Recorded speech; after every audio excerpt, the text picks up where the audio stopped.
Hey guys, this is Ed, Paul, and Anna of Current Brand Media, and we are here to tell you a little bit more about our sponsor. Sportsball is a great subscription service geared towards minor league baseball fans.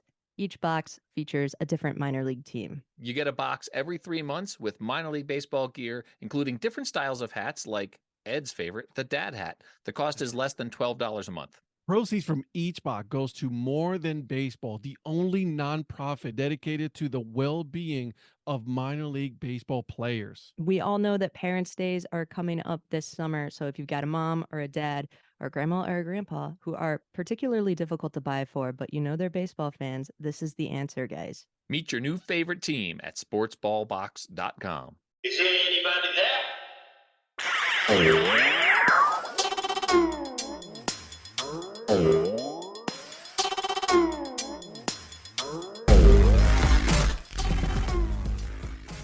So, I mean, junior hockey, it's fun. If you have a junior hockey team near you, whether it be Tier 3, Tier 2, even USHL, whoever it may be, go out and watch those games. They're tons of fun. They're affordable family entertainment. And it's something to do in the winter, especially in the smaller towns, the cold stuff that you may not be able to do. So, I mean, What's up, Deadhead Crew? Ed here. And on this episode, I give you guys the Director of Operations and Media Relations, Jared Becker of the Austin Bruins. It is a National Junior Hockey League team in Austin, Minnesota. We talked about how a kid from LA grew up loving hockey and baseball. He started in baseball as well, guys.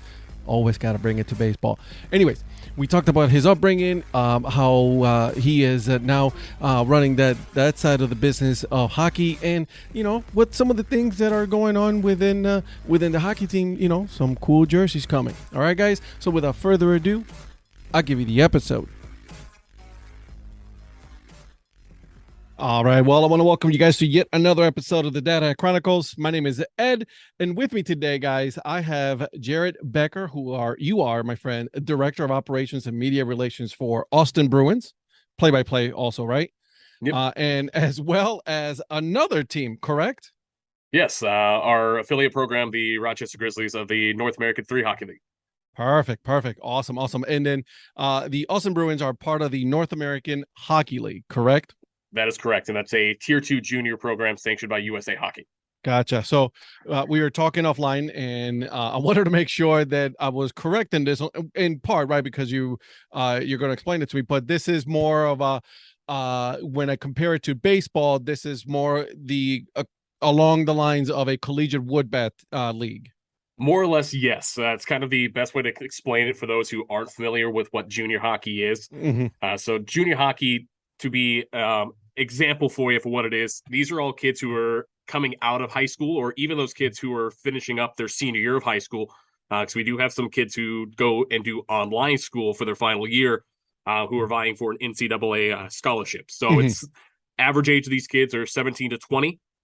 So it's those kids who are out of high school, but right before college, looking for a NCAA Division I scholarship. Gotcha. That's pretty cool that junior hockey leagues exist for kids like this that are able to put the skills out there, so that way they'll be noticed by other colleges. So that's pretty awesome. I like that a lot. Yeah, it's you get talent from everywhere. I mean, we get kids from Canada. We have a handful of kids from Canada this year. We've had a kid from Slovakia before. We've had a kid from overseas, Sweden, Finland. So, I mean, this league, you see a lot of kids who come from overseas to fight for an NCAA scholarship. That's legit, dude. That's pretty cool. Like, I mean, the fact that, like I said, you guys are able to provide a product for a lot of Division I colleges, and there's a lot of those, right? So the fact that there is that there, it's pretty cool. And then, I'll be honest, someone who's, I'm very well aware of what's going on in baseball, hockey. I was not really, aware of the how many tiers of minor league and junior hockey there is. And it's just like, the more you keep digging, the more teams you find, the more leagues you find, which is, in my opinion, pretty awesome, pretty cool. Yeah, so the North American Hockey League is the only Tier 2 sanctioned junior program in USA Hockey. And, of course, the next one up is Tier 1, which would be the USHL, or the United States Hockey League, which is the equivalent to the Canadian Hockey League. So major juniors is the best way to explain it. Biggest difference between the Canadian Hockey League and USHL is the Canadian Hockey League. Those players are your high-end NHL prospects. And those kids also get a stipend, so they're technically paid. So it vacates their NCAA eligibility. Whereas USHL, those kids are the ones who are trying to play for an NCAA Division I scholarship. Those kids themselves, there are a handful, if not almost as many NHL prospects in that pool as well. But that's the major difference between the CHL and the USHL. Pretty legit. I like it. Before we continue on with hockey, though, and the league and the team, and get to know more about that, I want to talk about you because I'm reading your little bio here on the team website, and of course, as I do this all the time, come to find out that you also did some play-by-play in the Northwoods League, the Honkers. Yeah, so I was actually their public address announcer for the last 3 seasons. I filled in there. Also occasionally filled in as a backup play-by-play, or they called it. I was the pitch hitter every now and then when something would come up. So I helped out a lot there. So I mean, it's nice. One of our former broadcasters here for the Bruins actually was the play-by-play for the Honkers at one point before he moved on. He's now with the Maine Mariners of the East Coast Hockey League, or the ECHL is what they call it now. So he's up there. So we, all of us who work in sports, broadcasting, public address, whatever it is, we all kind of we venture out, we finger and work our way into multiple sports. Yep. So tell me about that. Like, your upbringing as, someone doing this as a play-by-play public announcer and all that. Obviously, you go in between baseball, hockey, and all that. But how'd you get started with this, man? So for me, I grew up around sports all my life. Originally from suburbs of Los Angeles, grew up there going to sports. I was an Angels fan and a Ducks fan growing up. Had season tickets to the Angels as a kid, so I would go to Angels games every single summer, every single game we were there. So I got to know a lot of the media people, the broadcasters, the players I got to know very well just from being around them so much at a young age, and it kind of just grew onto me as sports is something I always wanted to do, but I also had a very close connection with the former radio broadcaster, Rory Marcus, before he passed away a few years back with the Angels. So him and I were very close. And that's kind of what got me into going down this career path and knowing that I wanted to do sports management and broadcasting. Mm-hmm. So you go all the way from Los Angeles, California. You're going up to one of the coldest, states in the U.S., Minnesota. I'm sure that was an experience all on its own. But how did you go from there to being, in Minnesota? So middle ground, I actually moved to Iowa. I went to school down in Iowa. So I went from California, Iowa, then just up one state to Minnesota. So that's kind of how I ended up in the Midwest, and I kind of just settled out down here. Met my wife, and we have a little daughter. So we're content where we're at now for the time. Of course, always moving around when it comes to sports, and that's kind of how it is with most careers. Everyone's going to see where they can to expand and broaden their horizons. But that's kind of how I found my way here to the state of Minnesota. That's pretty cool. And when you work in this level of sports, right? Because you cannot just say just one sport, because it's pretty much every single one. You have a title, but that title does not include the subtitles that you have underneath that, right? So you can be the play-by-play, but you're also doing cleaning duties. You're also doing So in junior hockey, there's not one job. I mean, there's times where I've had to fill in as a assistant to an assistant equipment manager. I've had to help out with sharpening skates, getting stuff situated, gear. So I mean, in junior hockey, you wear many hats. So like my official position is the director of operations. So I see the day-to-day operations of both organizations. So I make sure sponsors are set up, dates or things to take care of when it comes to any sponsored events we have going on, group outings that we have, birthday parties that may or may not be going on for a week, for the games that we have coming on, helping and plan community relations events. So, I mean, it's a full-time job within a full-time job. And just very little hours, right? Like, I mean, you're not going to be going home like super late at night or anything like that. I mean, you're always home on time, right? Oh yeah, my wife would love that if I was home on time. Now there's some nights on game nights, of course, I don't get home until probably midnight, 1 o'clock after getting everything all situated, finishing up Mhm. my media notes for the next day, writing out my press releases and recaps, getting those mailed out, and of course when we travel, there's nights where I don't get home until Sunday morning at 11 a.m. or noon, depending on where we're at. So I mean, our farthest travel is Minot, which is a 10-hour bus ride. We stop for food every day on the way up, so it's a total of 12 hours. So normally I'm not home until 11 or 11:30 on those Sunday mornings. So Sundays is my phone's off, away from everyone. I'm sleeping all day. Do not talk to me. I Yeah, need some time exactly. by myself. My It- daughter, on the other hand, wants all the attention she can get. So I'm like, that's fine. She can come lay in bed with me. But everyone else, just leave me alone. Exactly. Listen, I have a 4-year-old. I understand this, my friend. I know how this goes. There's no privacy when it comes to having a kid that young. It's just that's not how that goes anymore. No, they're like, hi, I'm here. Pay attention to me now. Exactly. Like, why aren't you paying attention to me, Daddy? So you guys are all doing. Let's talk about now about your team, right? You said they're high school students. Going into this year, they are able to, or at least want to get a scholarship at a Division 1 school. Talk to me about that process of choosing the teams. Do you guys do scouting? Do they come to you? How does that happen? So we have our coaching staff actually takes care of all the scouting stuff. We have scouts throughout the Mhm. nation. We have West Coast, Central, South, and then of course in the West Coast we have scouts who consistently go into the high school games or AAA hockey games in this case, which is kind of that equivalent, or prep hockey, and kind of just saying, hey, I think this kid will be a good fit for your system. What you do there, and sometimes we even get visiting or opposing coaches or staff call, say, hey, I think this kid will be. We're watching this kid, but I think he might be a better fit for your guys' system. What do you think?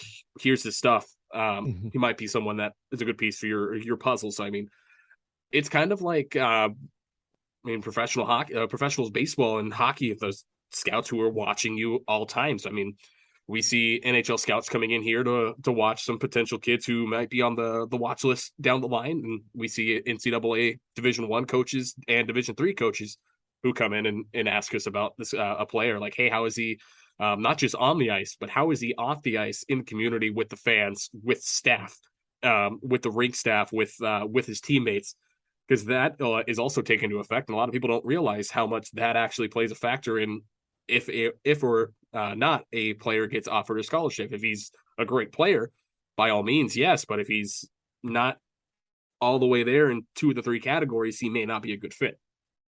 And that's very interesting because I have had conversations with other people, but like I think you're the first one that to say yes, they look at what the product on the ice, which is important because obviously you want to win, but at the same time, as paralleled, you want to look at how he is off the ice, which is, in my opinion, super important, right? How do you react? How do you act around the community and things like that? And I have not heard anyone talk about that part of the recruiting process. Yeah, it's a big thing with the hockey community as a whole. I mean, hockey is a very close knit community when Mhm. it comes to things. I mean, we've had coaches who've asked me like, "Hey, how is this kid with you? Is I know you talk to him all the time. You do interviews with him. Is he respectful to you? How is he with his billet families? How is he with the community, the other staff members that are there besides the coaching staff, so like our front office staff?" And I'll tell him, I'm like, I'll be honest with him and say, hey, he's a great kid. He's very respectful. He always does what he needs to do, and I think he's going to be a great fit for you. Mhm. I like it. I like it. And that's weird to hear as a fan because you don't right. We don't get to see the behind the scenes of what's going on of the conversations. And something that you also said was opposing coaches coming to you. Hey, you might want to take a look at this kid.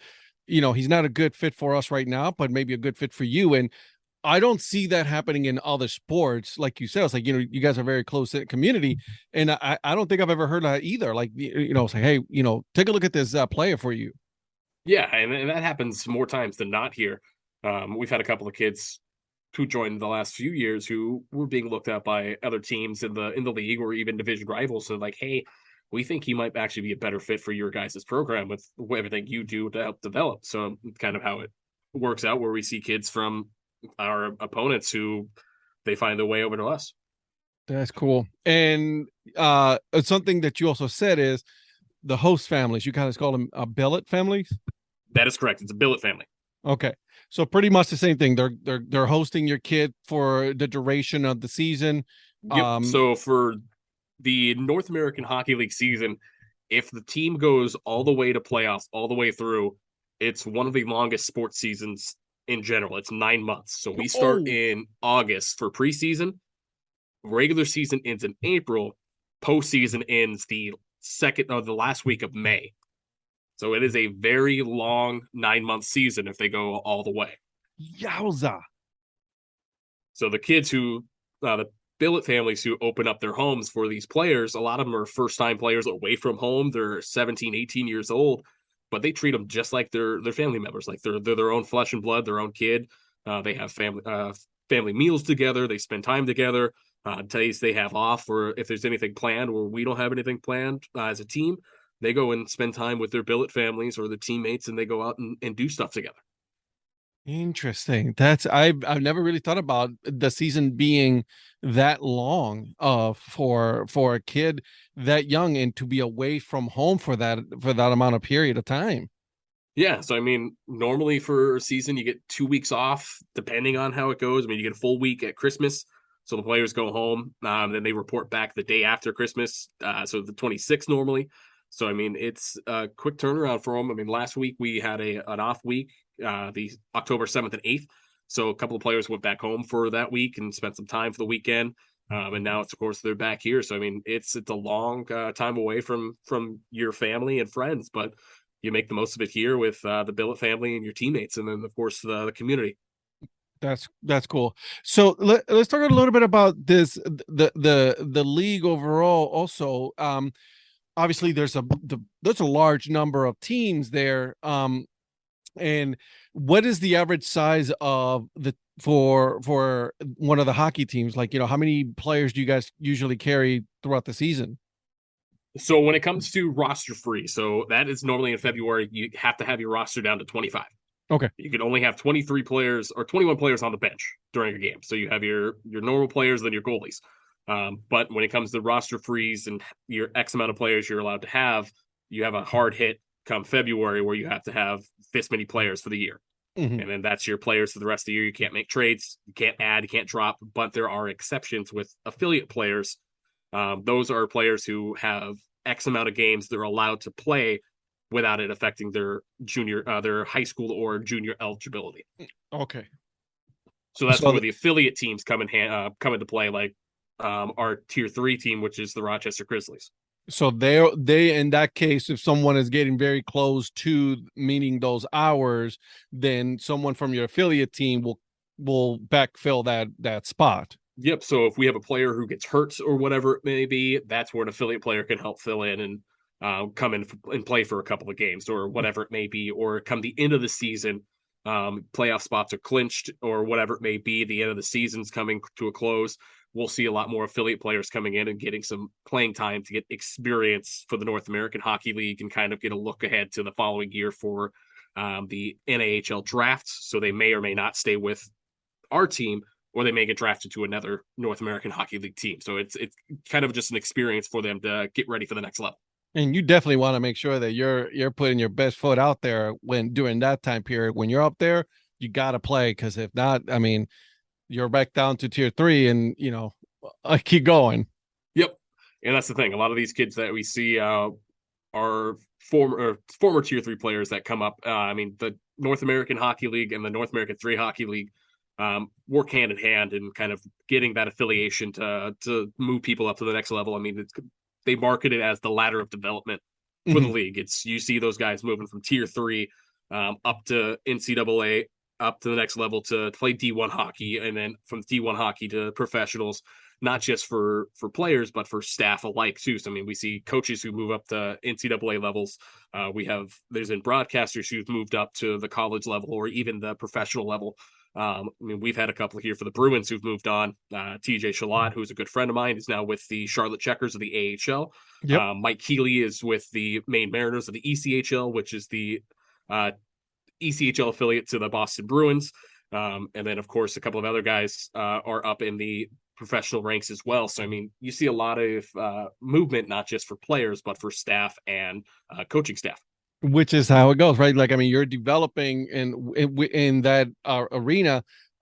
Same thing goes for referees as well, right? So, like, I mean, you're developing here. The league just recently added a referee program to help them develop and move up to the next level. So, I mean, a lot of these players, a lot of the refs, just like minor league baseball umpires, they start high A, spring ball, Dominican Summer League, Arizona Fall League, whatever it may be, and work the way up to the major leagues. I mean, you see it all the time. I mean, even the collegiate wood bat umpire, same thing.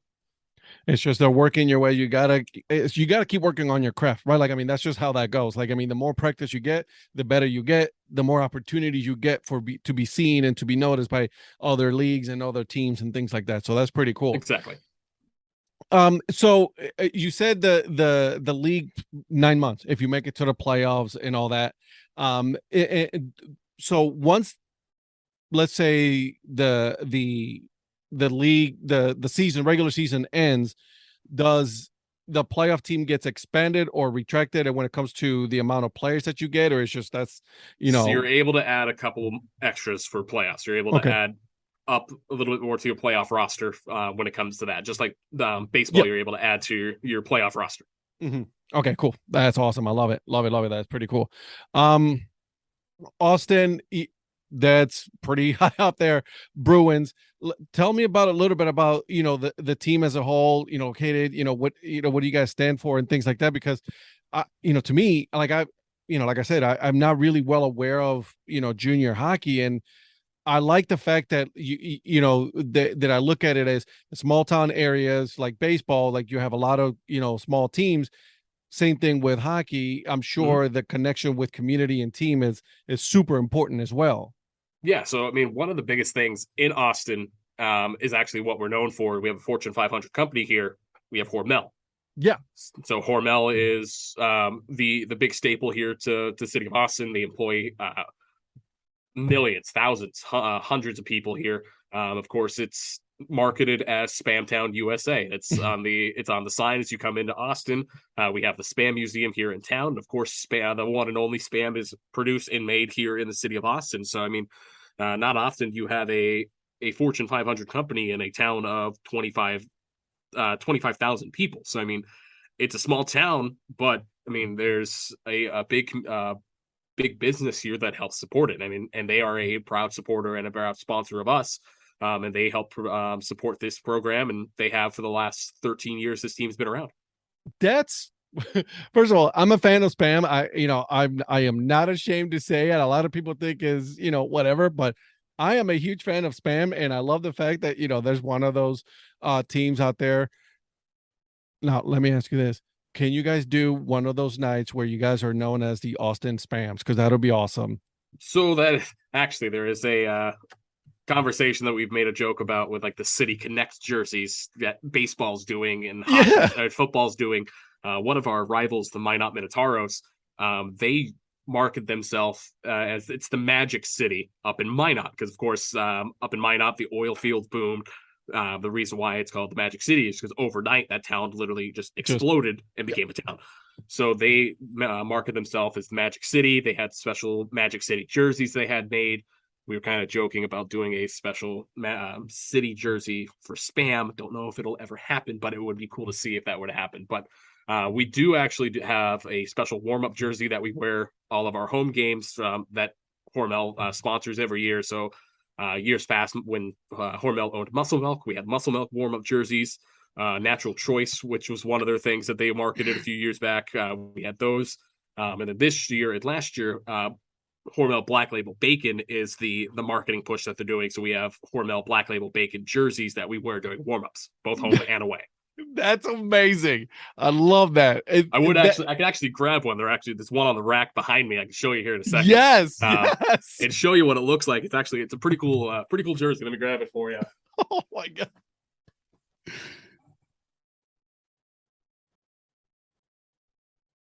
That thing So, is yeah, it's amazing. Hormel Black Label, so it's sponsored, and then of course this Bruins one's in just the a blank back. one, doesn't have a number, but it has the name on the back. So I mean, you get some cool stuff when it comes to that. I mean, Hormel's a great sponsor of ours, and they take care of the team, and of course they take care of the city. I see. This is why I love. Obviously, as you can see behind me, I got many hats. Right, like that minor league baseball, minor league sports overall, basketball, hockey, even football. Right, like Yep. they find ways to merchandise and bring it out to their fans, because obviously that's how they make a lot of money. That's how they pay for you. They pay for a player, for everything, not players, like obviously because they can't get paid. But that's amazing. Yes, I mean it's something that Hormel's been doing for years. I mean, every 2 years we change things up with the warm-up jerseys. So next year, the Black Label jerseys will be gone. We'll have a new one next year. So who knows? Maybe we'll have Planters jerseys next year with Mr. Peanut on it, because of course Hormel recently acquired Yep. Planters, so we may or may not have Planters jerseys next year. I mean, we see the Peanut Mobile around town all the time now, so it could be a thing in the future. I like that. I like that a lot. I like that you have the connection with Hormel, with like just other towns have connections with whoever, right? It doesn't really matter. It doesn't need to be Hormel, right? But anybody to promote the team, promote their brand, and listen, minor league baseball has been doing it for thousands of years. I'd say Major League Baseball is doing it, NFL is doing it, NHL is doing it, right? So merchandising and then sponsorships on jerseys, it's happening. I mean, it's inevitable. That's just how it goes. I mean, that's how you make money. Yeah, and the thing that's nice is they support us very well. I mean, like I said, in a town of 25,000 people, not a lot to do. It's not a big town. I mean, we're an hour and a half away from Minneapolis. So, of course, if you want to go do something fun, to go see a Minnesota Wild game, Yep. you got to go up there. So, I mean, and cost wise, it hurts the wallet. It breaks the bank. So, I mean, for us, the other thing that we try to do is we market ourselves as affordable family fun. So, I mean, a family of four can come out for $40 and enjoy a game. So you got average ticket is $10 per person to at a game. That's I love that. Right, you're right. NHL, it's expensive. Yeah, I mean, an average ticket for an NHL game, $65 per person. And you're pricing yourself out. Like, I mean, I love hockey. I'm in North Carolina, so you have the Hurricanes here, and but it is just, even as a family of three, that's a lot of money, because not just tickets, you got parking, you got food or whatever it may be. Yeah. So I mean, if you wanted to buy merchandise, that's ridiculously expensive as well. Yeah. So for $50, a family of four can come out and get 4 tickets and then go to the concession and get a couple of hot dogs and enjoy the game. Yep, exactly. What about merchandising for you guys? Like, do you guys sell any of your merchandise online? So we actually have a local brick and mortar retailer who does our apparel and does our stuff. Games People Play is their names. They've been sponsoring us since the very beginning. So they've been doing all the stuff. So like this hat itself, it's a hat that they sell for fans. They have jackets, and of course then we get our team gear. We get it in from the league. So Bauer does all of our team apparel, and then we send it over to Games People Play and does the embroidery for us. So I mean, they have team apparel. We don't have any online store at the moment. They're working on it. But if anyone ever wanted to reach out and buy Austin Bruins gears, just Games People Play in Austin, and by all means, they'd be happy to mail stuff out to you. They got stuff shared on their social media pages on Facebook and Instagram all the time, showing the new merchandise. I was just gonna say, because I need to add one of your dad hats to my wall up here, because obviously that's also how you guys sell your merchandise as well. So that's pretty cool that you have a connection with another local business to provide for you guys is all your gear and things like that. Yeah, they take care of us that way, and they also sell they're a ticket retailer for us, so they sell tickets at their store too, and we have online ticket sales as well. So I mean, we have 4 local businesses that sell our tickets for us. Hy-Vee, which is the local grocery store. Jim's Marketplace, which is another local grocery store. The local restaurant attached to the hotel that houses our visiting teams when they're in town, and then of course Games People Play. So we have 4 local retail stores for tickets and then of course online at our website. So I mean, we kind of expanded and have multiple things. So if somebody wants to purchase tickets ahead of time online for a game in February, they can. That's the thing that's nice. Love it, love it. And then also you guys stream all of your games online as well, correct? That is correct. So with the NAHL, we have an exclusive streaming contract with Hockey TV. So all of our games, both home and away, are always on Hockey TV. So of course, when we're on the road, visiting our home fans, so Bruins fans or players or families of players who are on the Bruins can turn in and listen to the away audio. When we're home, of course, they tune into the home audio. So you have that option of listening to both home and away if you like, or if you're just an average hockey fan and want to watch games, you can tune into either one of those and catch games. I mean, Hockey TV, it's nice. I mean, you have so much going on with hockey all the time. And of course, they recently partnered with Flow Hockey. Yeah. So if you have a subscription to Hockey TV, their all access pass, you are able to get all of the ECHL games and all of the USHL games included in your one-time subscription for a year. That's pretty cool. So I was just going to ask thousands of games you can watch. I mean, sheesh. If you're a hockey fanatic and you can't get enough, Hockey TV is kind of your place to go. So I mean, you get junior hockey, and then of course minor pro hockey, and then tier 1 junior hockey as well. Whew, that's a lot of hockey games to watch. Yeah, then of course, I mean, there's so much going on. I mean, with a Flow Hockey subscription too, you even get a couple of college hockey teams because some college hockey teams stream exclusively on Flow Hockey as well. So I mean, you kind of get the whole kit and caboodle with everything.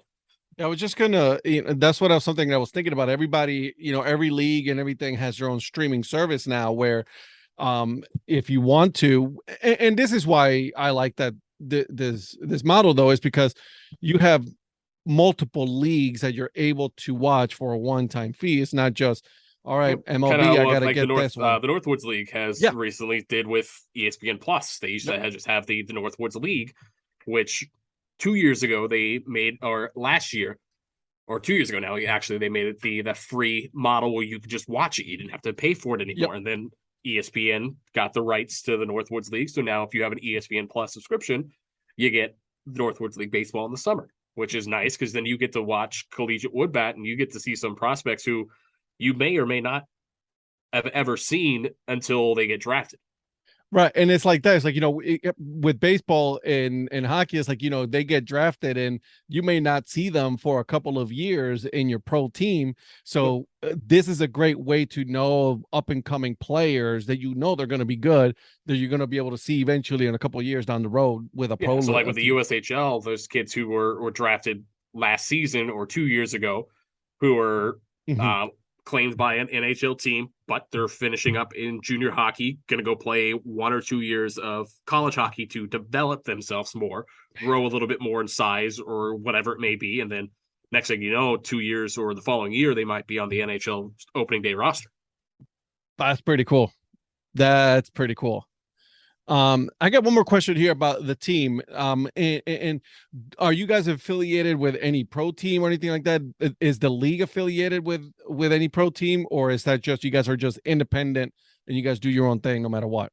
So we're independent. So the North American Hockey League is sanctioned by USA Hockey. So we're under that USA Hockey umbrella. So us, the North American 3 Hockey League, and of course the USHL. So the North American Hockey League is the only tier 2 USA Hockey affiliated program.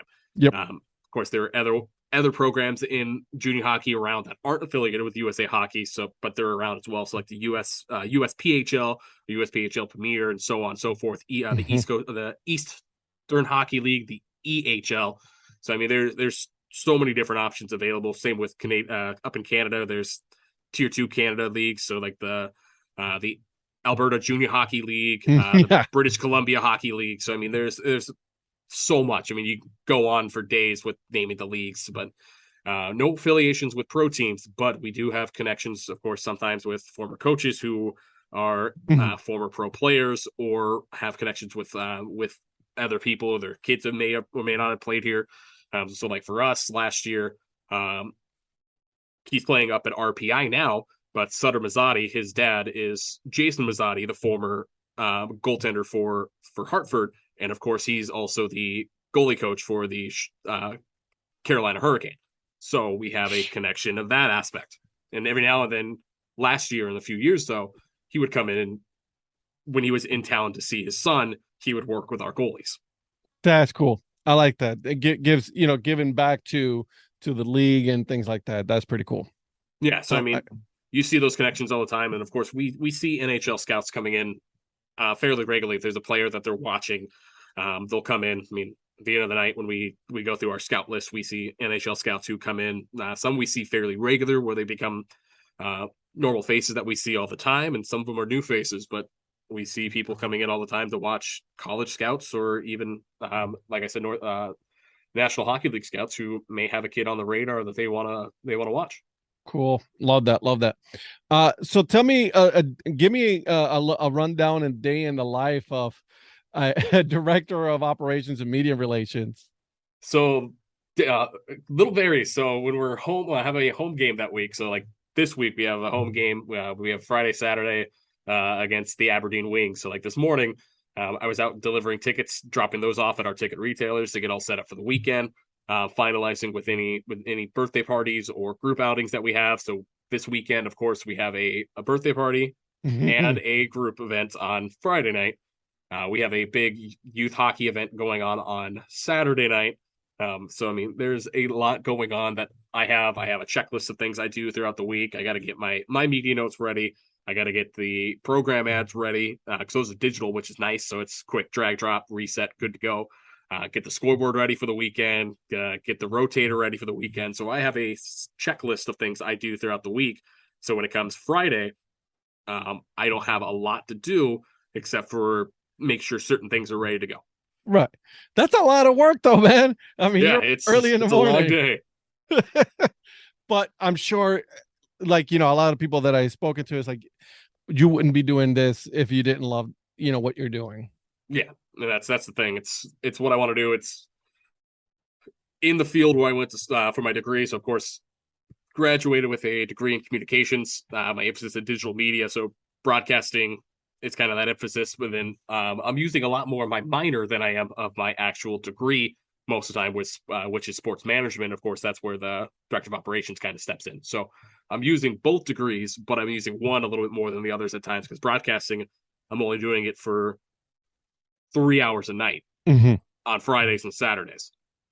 Yeah, and the rest is like, you're sports running management an degree. I'm using 9 to 5 Monday through Friday, sometimes Saturday, Sunday.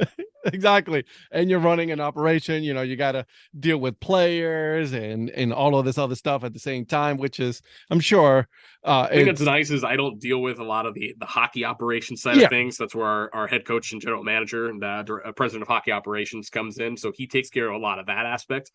I take care of more or less the sponsors, the fans, the community relations kind of stuff, the everything that keeps the lights on kind of thing. Yep. Perfect. Love it. Love it. Anything else that I didn't ask you, or you wanted to talk about the team, the league, or anything like that that we have not spoken right now? So, I mean, junior hockey, it's fun. If you have a junior hockey team near you, whether it be tier 3, tier 2, even USHL, whoever it may be, go out and watch those games. They're tons of fun. They're affordable family entertainment. And it's something to do in the winter, especially in the smaller towns, the cold stuff that you may not be able to do. So, I mean, come out, have fun, and enjoy. Because a lot of these players some of these players are guys you're going to see possibly down the road playing in the NHL. So, I mean, as an example, Nico Sturm, who played for the Colorado Avalanche and won a Stanley Cup, was a former Austin Bruin. Nice. This just reminded me of a question I wanted to ask. What are the states that are involved in the North American Hockey League? I mean, I'm sure you got Canadian teams and American leagues, correct? So we have no Canadian teams okay. in the North American Hockey League, but we do have 3 teams in Alaska. So you have the Fairbanks Ice Dogs, Kenai River Brown Bears, and the Anchorage Wolverines. Wow. So okay. What other states are involved in this league? Oh boy. Let's get going here. So we got North and South Dakota, Minnesota, Wisconsin, Iowa, Illinois, Oklahoma, Texas, New Mexico, Louisiana, All the way Maine, down in Louisiana. all the way down to Shreveport, Louisiana, down in the bayou. Oh my God, that's a nice And little drive. Shreveport fans are diehards. They are probably some of the most rowdy behind your team fans you'll ever get. If you head over to their social media page, just in general, it's the Shreveport Mudbugs. They are a very, very like popular team down in Louisiana. There's not much to do where they're at, and they play at a coliseum, it's an older arena, Yeah, and they sell it out almost every night of almost 3,000 people a night. that's cool though, And they're man. one of the league leaders in attendance year in and year out. Interesting. That's you know what? That's awesome though. Like I mean, you guys are all the way down there, but it's still like they support their team, which is awesome. Yeah, and the thing that's nice too, I mean, we don't play any of the teams in the South or the Eastern Division during the regular season. We'll play up one or twice at our NAHL showcase that we have once a year in Blaine. That takes place in September. All 29 teams come together in one central location, Blaine, Minnesota, so everyone can see. So, I mean, it's a crazy 4 days of hockey. There's thousands of scouts there from the college level, the NHL level, hundreds of thousands of fans coming in on a regular basis to that. I mean, you're seeing teams from the South that you don't see on a regular basis, the East that you don't see. So I mean, it's a hockey lover's paradise if you're looking for something fun to do in September when you're in Minnesota. That's pretty cool. I It like takes that. place at the National Sports Center Super Rink in Blaine. There's 8 sheets of ice at that arena. We use the North American Hockey League uses the 4 main rinks for the showcase. I like that. That's awesome. Good for you guys. And again, you guys are promoting the league. You guys are promoting hockey. And that's what it is. It's promoting, and a lot of the players, they have family who are nearby or whoever may be. They all come to one area or they travel out there for that weekend. So, I mean, we don't stay up there since we're so close. It's only like an hour and a half drive for us. So we drive back and forth. But all the visiting teams who aren't from the state stay in one central hub for that week. It's fun. So you get to see players and teams from, as an example, New Jersey, Massachusetts, Alaska, of course, and then Texas, all coming into one spot. That's just a fun weekend right there. Just watching nothing but hockey. Yeah, it's a long weekend. It's for the players. It's 4 games in 4 days too. So I mean, it's a long weekend, and that's how the season starts. It's the first 4 official games of the regular season. Oh wow, that's cool. That's cool. I got to make it up there just for that now. I like it, man. I got to make it up there. I got to. Oh, Corpus Christi, man. You guys go all the way down there. All the way down. That's the southernmost team down there, Corpus Christi. Actually, a former NHLer or a current NHLer actually plays there or from there. That is Anthony Stolars. He's actually a goalie for the Anaheim Ducks. So, I mean, you get a couple of players. Of course, John Cooper, the head coach for the Tampa Bay Lightning, former NAHL head coach. Same with Pat Maroon. Same thing, played for the North American Hockey League for John Cooper. And, of course, now he's playing for him in Tampa Bay and won a Stanley Cup there. So, I mean, you see a lot of NHL players who come out here from these teams who are now in the NHL. Well, this goes back to what we were just talking about. Is this league, helps develop not just players but coaches and GMs, play-by-play, and then boom, off they go when to find other opportunities. So, like John Cooper is one of the only coaches to win a championship at every level: juniors, minor pro, AHL, and then the NHL. These guys won a championship almost in every single league he's coached in. Pretty cool. I like it. All right, my friend, are you ready? Yes. What do you got for me? All right. I got to take a drink of water first before we get crazy here. Let's do this. I'm gonna ask you my questions, my famous, not so famous questions, and here's the first one. I give everybody. Okay. When you go to a hockey game as a fan, what is your food and drink of choice? Ooh. I always go with a hot dog. That's one of my big ones. Only exception is when I go to a Wild game is they have poutine there. And I They- love myself some poutine.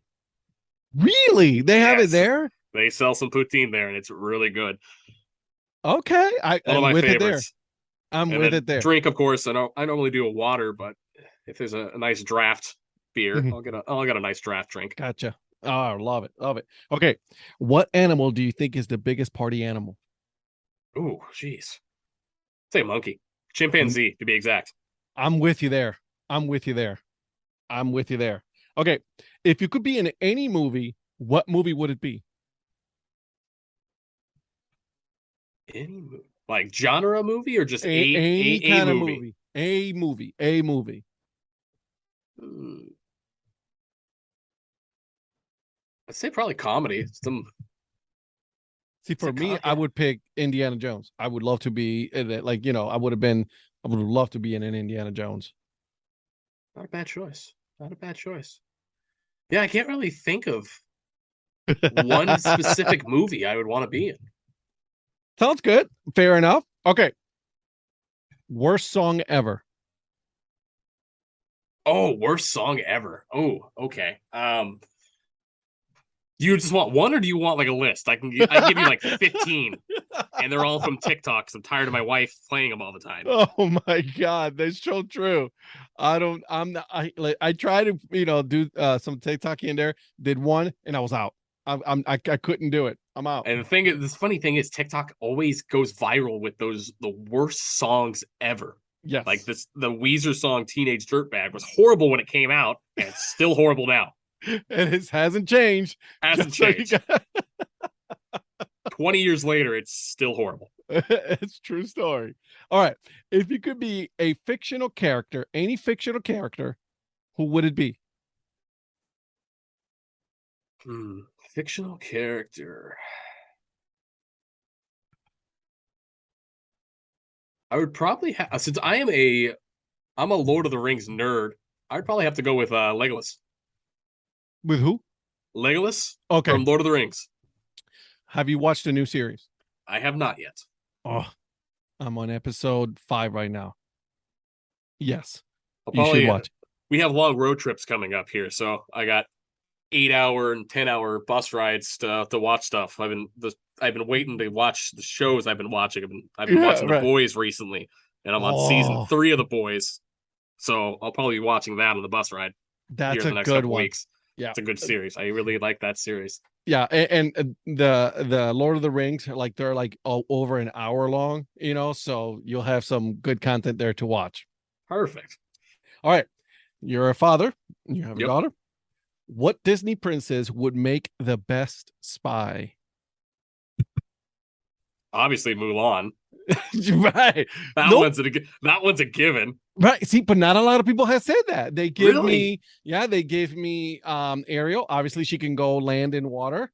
Yeah, that one makes sense. Rapunzel. That girl can, swing a good, yeah, it's again, a lot of Let's say that one's like an easy one because yeah, I like she it. snuck into the Chinese army, Yeah, Grand Chinese army as a true. male, as a guy, and then I figured she would easy espionage right there. I love how you broke it down. I appreciate that. Thank you so much for that. That one's a one. given. Come on, that one's an easy one. All right. Have you ever regifted a gift? I have. And we're gonna leave it there, right? Yep, I have. It was All right. actually more of a white elephant gift, so that counts, Yeah. right? Yeah, it does. I mean, it does. It does. What is the most boring sport in your opinion? Personally, for me, it's basketball. I've never been a big basketball guy. No, Never I don't. really got into it. Like Basketball is never enjoy good. it. Going to a basketball game is good. Watching it, I can understand. It can get like, all right, fine, we're moving the ball side to Yeah, side. it's one of those sports I could never get into. Like I enjoy watching like golf. I love curling. I love to watch. Like during Winter Olympics, I'll go out of my way to find curling on TV. So would I. So would I. Love curling. Curling's That's my fun. favorite. That's my favorite Winter Olympic sport. No joke. The other one I like to watch during the Summer Olympics is Olympic handball. Dude, that's That intense. That one's fun. Those guys and girls are crazy. Yeah, that is an intense sport. Okay, what was your favorite TV show growing up? Seinfeld. Still is. Great show. Great show. And last but not least, my friend, what is your spirit animal? I would say an elephant. Okay, I like it. I may or may not have a minor obsession with elephants. So May or may not. We may will- or may not. We'll leave it at that one for everyone to Can I decipher. confirm these allegations? I like it. Jared, thank you so much for doing this. This is a lot of fun. Where can people find you and the team on social media? So you can follow the Bruins, of course. It's Bruins Hockey or Austin Bruins Hockey on Facebook. And of course, on Twitter, it's the Austin Bruins. Instagram, it's Austin Bruins NHL. And of course, my personal Twitter handle is Jared_Becker on Twitter. That's I'm not the most active, but I do have a Twitter page, and I'll respond, or I'll share the occasional sports stuff. I love it. Love it. And then I will make sure to put everything here so that way you guys can follow not only you, but also your team and the league as well. Because obviously, and I just got hip to this, and I like this a lot, man. Thank you so much for doing this. Yeah, pleasure to be on the podcast here with you, and thanks for having me. Anytime, my friend. Thank you. I hope you guys enjoy that episode with Jared. Now, make sure you guys are following the team as well as Jared. Hockey's a lot of fun, and it's one of those sports where, just like baseball, there's a lot of minor leagues and a lot of small businesses that we need to support as well. So make sure you guys are following them, and go and hit their website so that way you guys can buy some gear from them. And then obviously, guys, I cannot leave you guys without giving you the dad joke of the episode, and here it is. From where do hockey players get their hockey uniforms? New Jersey. All right. I see myself out. Hey guys, until then, keep on grinding and always support the minor league. See ya.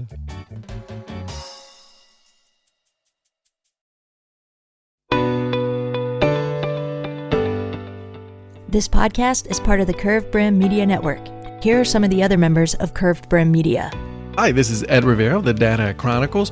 Join me as I interview people just like you and players, coaches, GMs on the path that led you to become a fan of the sport.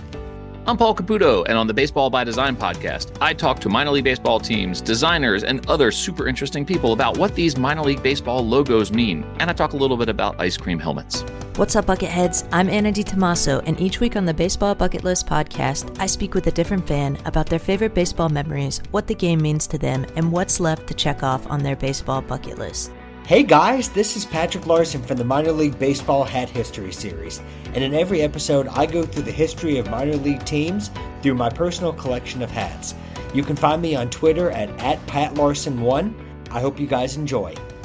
This is Patrick and Corey of BaseballMapper.com, and we have made an interactive map to help highlight all baseball teams from the majors down to collegiate summer leagues. We want to bring you closer to baseball, so get on the site and find a team near you today. Learn more about Curved Brim Media at curvedbrimmedia.com.